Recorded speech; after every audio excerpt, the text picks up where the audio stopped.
watch a Deck the Hallmark episode. Thanks for you. doing that. Chances are the movie we're about to cover can be found on Philo. Yeah, Philo's where you find all of your TV movies, all your reality TV shows, your kids shows. Philo's for everyone. It costs less than half of what YouTube and Hulu do. That's exactly right. You can get Philo for 25% off for 2 months by going to philo.tv/DTH or click that little button. That one right there? Right over yonder. Right over there? Oh, my goodness. I think it's like above your head or something. Really? I don't know. Up here? Here's the episode. Hey. This is a Bramble Jam podcast. Hi, everybody. It's Bran, and I love Christmas in July. Hey, everybody. It is Brooke Nevin, and I love Christmas in July. And this is the Deck the Hallmark podcast.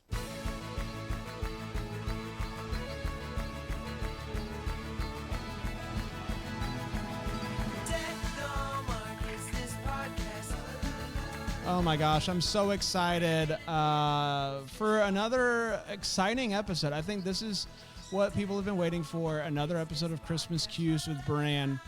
And this is the last one for the month because next week we're going to be previewing Summer Nights Part 2 or whatever. So, Brooke, I couldn't think of a better way. This is, I think, you here now. This is what I wanted. I'm here. I'm crashing your Christmas cues. In July. I love it. And you know what? You say crashing, and you did a great job. You were just in a Christmas movie in July, which congratulations. That's not something that everyone can say. No, that's true. It was a mid-year holiday premiere. And I don't know if you listened to the episode or not, but we were all fans. We really enjoyed it. Even Dan was okay. Wow. Dan, is that true? Were you okay with crashing through the snow? Yeah? Yeah. Absolutely. What are you doing? Where are you going to go? You're going to run? Okay. You got my mic on? Yeah, I got your mic on. Hi, Brooke. I can't hear you, but let me just say, it's Christmas Cues with Bran, and I can't believe that I'm jumping in here. I've got big business stuff to do in the office. He's over in the business area. A real Christmas movie with adult conversations played by really good actors. You guys crushed it. It was really good, and you did a great job. Thank you. Yeah, I heard the thank you. I saw the thank you, which is fair enough. Yeah. So, no, thank you for making my job a little bit more bearable, Brooke. I appreciate it so much. And it's always good to see you in a Christmas movie, too, for that matter. Yeah. I'll kick it back to you, Brandon. Thank you. Dan is correct, though. We all did really enjoy it. And it was... It made me really excited for the direction that Hallmark's going in 2021, hopefully. More movies that are of this quality. It felt really quality. So it had been a little bit since you'd been in a Hallmark movie. What was it? Was it 2019 holiday season? Yeah, that's right. That's about right. Yeah. Yeah, So it's been a minute. Tell before we dive into the 10 questions that are just going to blow your mind. Quickly, how did you kind of get hooked up with this movie? And did you know at the time that this Christmas festive time was going to be a July slate? Well, I got connected to the movie actually before I was cast in it because I was shadowing the director. Oh. And yeah, so I got a peek at the script even before the talent was attached. And I loved it the minute I finished it. It was obviously just a really, like you say, adult people having adult conversations, real conflict, high stakes, but so much heart. And I loved how all the characters related to one another. And when Hallmark found out that I was going to be there anyways, they were like, well, Brooke would make a great Kate. And so I said, yeah, I would love to do that. So what did shadowing the director entail for you when you weren't on screen? What were you doing, and what did you learn throughout the process of that shoot? Well, I got to be a part of a lot of the pre-production conversations. So, Okay. As an actor on set, we walk onto set and everything's already been Christmasified, right? So when you're involved in the pre-production, there's a lot of talk about how we're going to make that happen.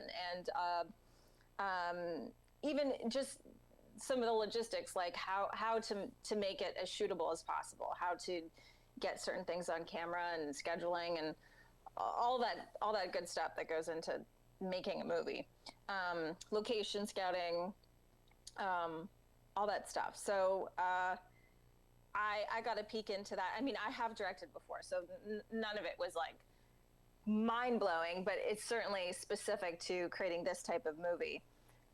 Is that a direction you're hoping you'll be able to head into, like doing this type of thing more often?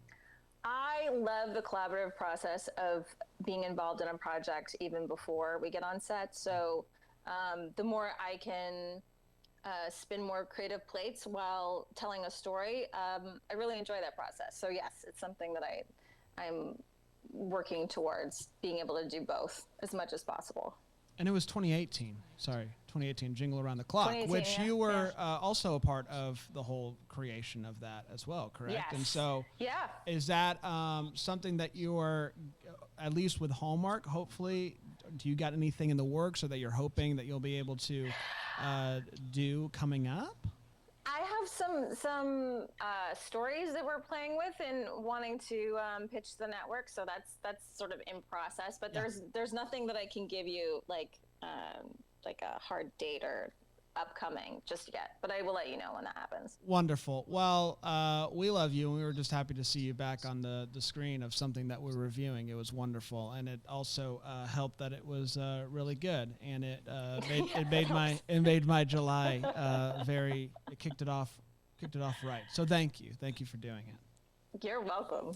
So I have 10 Christmas questions that I wrote down, and this is true. Okay. We've had a few other guests on in July, and I wrote these for you. And there was going to be another person here today, and I'm not using those questions. I thought for sure it was just going to be like let's switcheroo. No. 10 minutes ago, I sat down in my chair and I wrote these questions for you. It's true.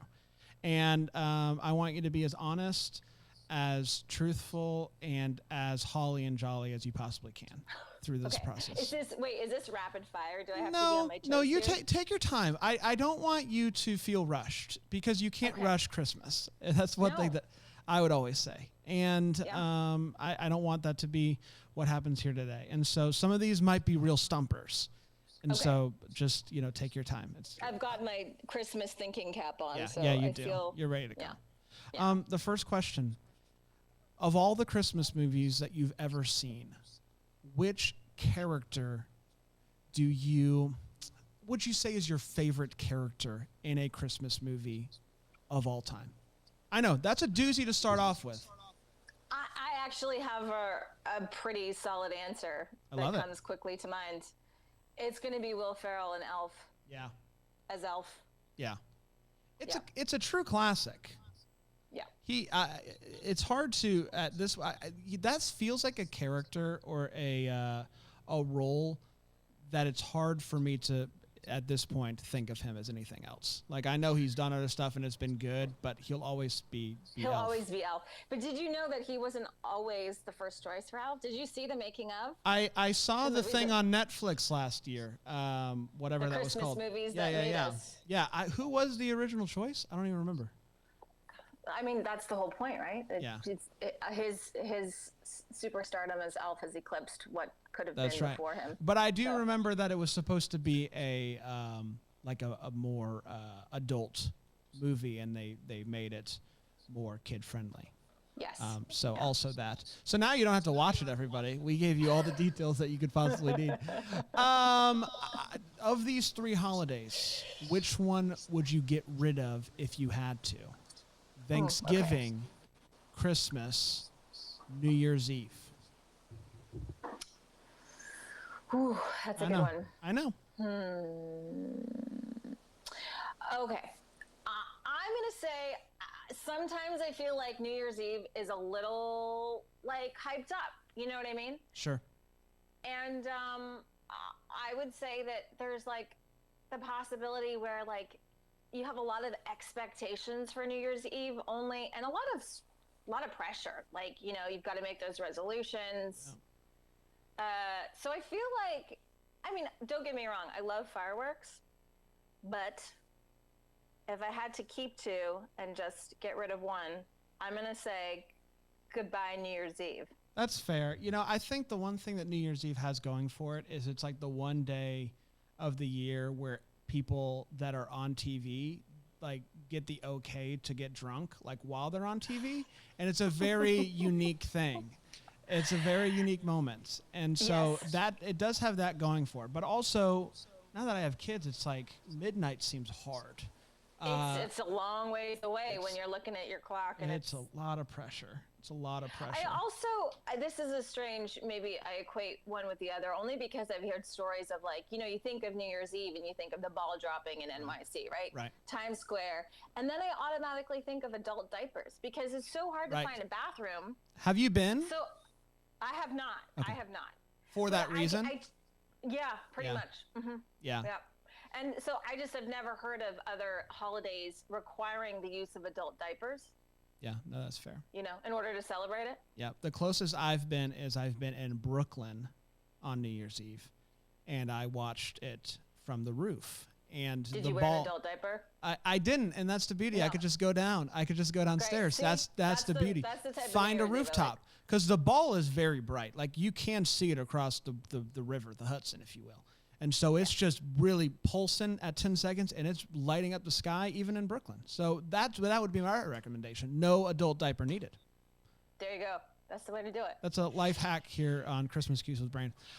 Best gift that you have ever given to somebody, a gift that you are especially proud of giving. Okay. I'm big on sentimental gifts. Mm-hmm. And I particularly like sentimental when they're combined with experiential gifts. So one year, my family and we had gone on this really awesome road trip around the Pacific Northwest. Mm-hmm. And I was the photographer. And so I made a really cool road trip book.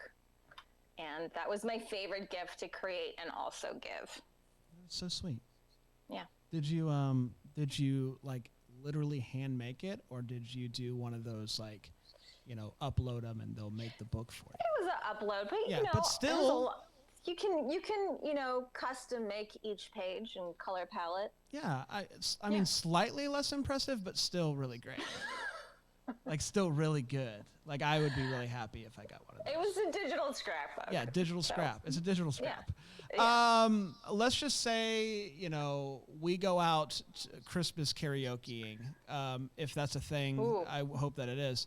And should be. You walk in, you sit down, you write down your song. This is mine. This is going to get the crowd going. What is your Christmas karaoke go-to in this scenario? Well, I've had this scenario before, Good. In fact.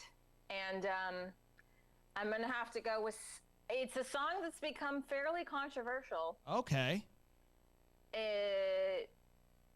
But it's Santa Baby. Yeah. Wow. Why would you do it?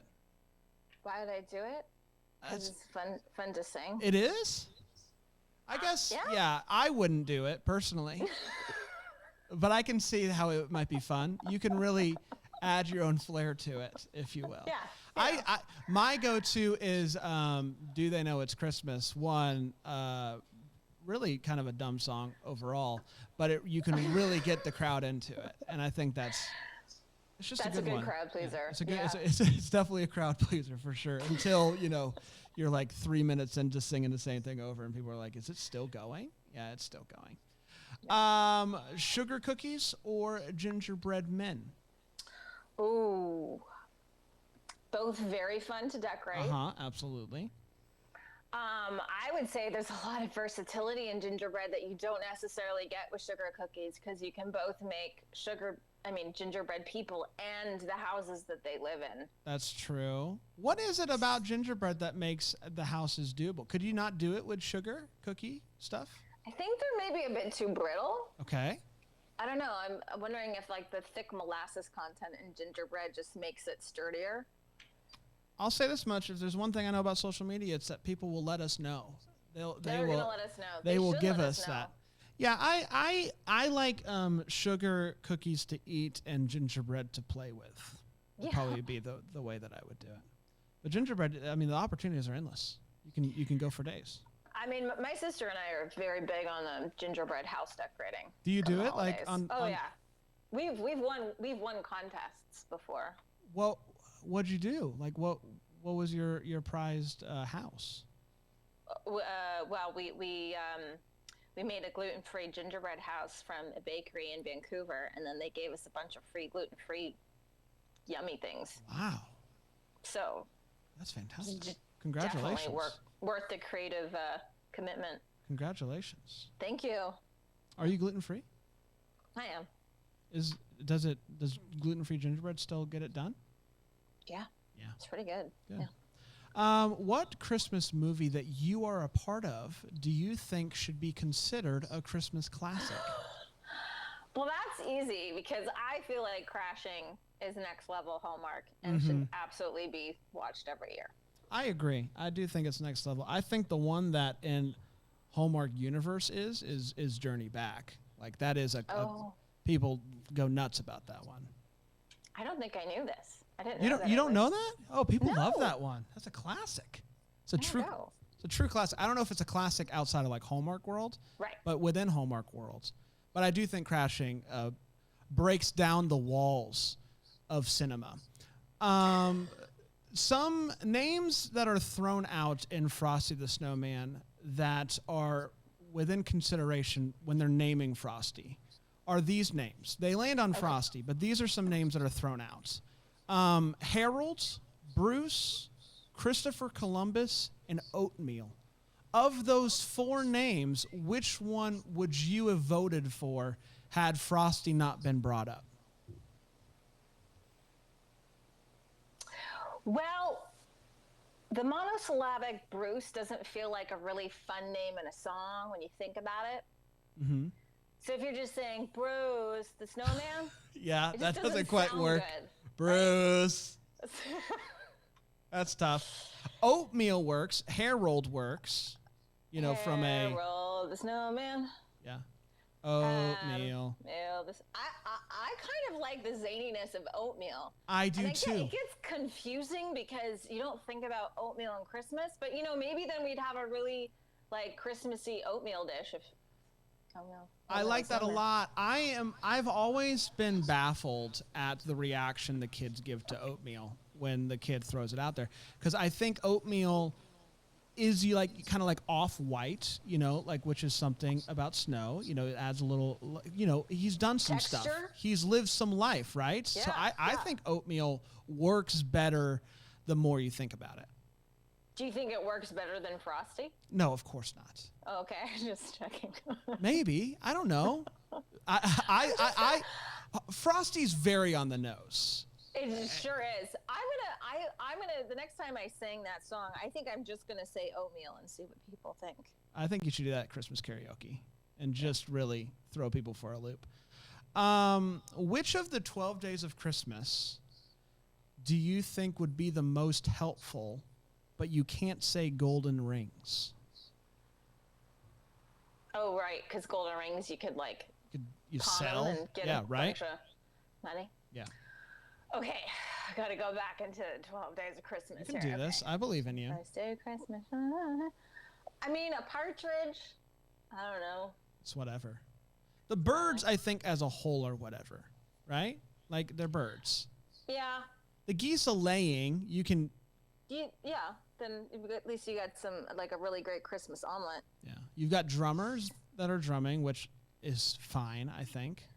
I kind of feel like if I employ the drummers and they just sort of followed me around and announced my arrival places, that would be kind of fun. Like if there was a drumming band preceding my.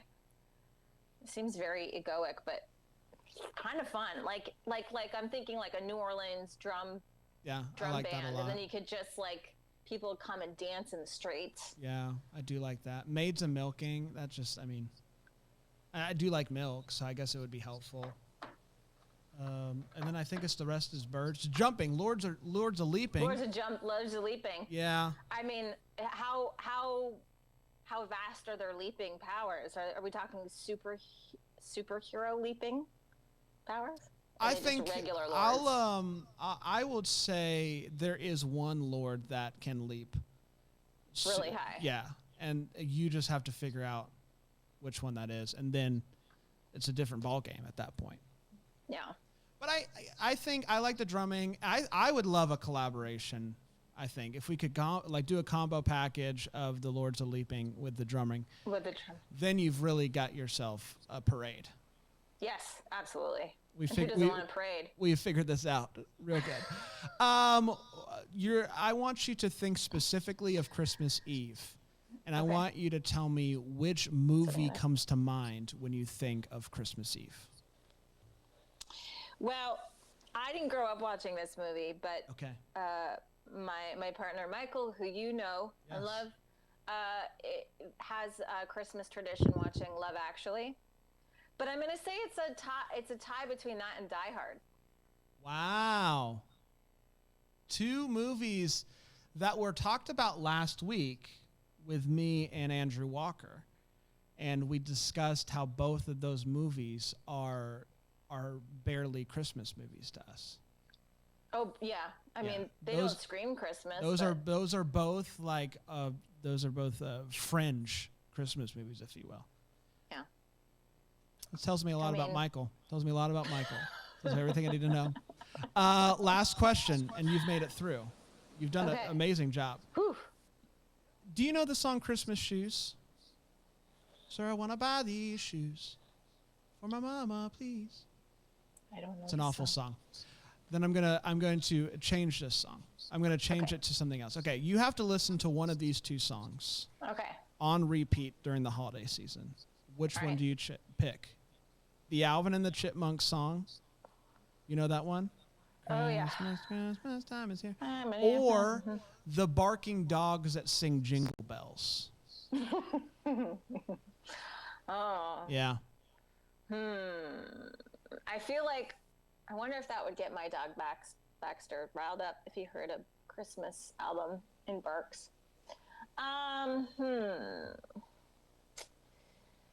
Gosh. I know. I saved a real doozy for the last one. This has been the hardest question to answer of all the 10 cues. Yeah, I know. Christmas. I know. Okay. Well, I think I'm gonna go with the barking, because I feel like you don't have to know the words. Everybody can sing along. Not that everybody would want to. Yeah. That's really tough. This is one that I think is going to cause listeners around the world to lose sleep. Just thinking about which one. But I agree. I think I would go with the barking dogs, because the Chipmunks is just at such a pitch. It's the pitch that gets me. Yeah, 2 minutes maybe I can deal with it, but what if we played it slower, much slower, and then it pitched down? So instead of Christmas, Christmas, it's Christmas, Christmas. There has to be a version of the song that's regular pitch, right? Because all they're doing is they're just bringing it up, right? There has to be a real version of it. Well, that. Oh, you mean that the Alvin and the Chipmunks did not sing? Yeah, that's just okay. Maybe right? Maybe it would sound really great. Have you ever heard of? This is not even Christmas adjacent. This is sort of changing the subject. But Dolly Parton's Jolene. Of course. That it slowed down. No, I've never heard it slowed down. It's quite interesting. Is it good? Yeah. All right. Now everybody has homework. Go look it up. Brooke, you made it through.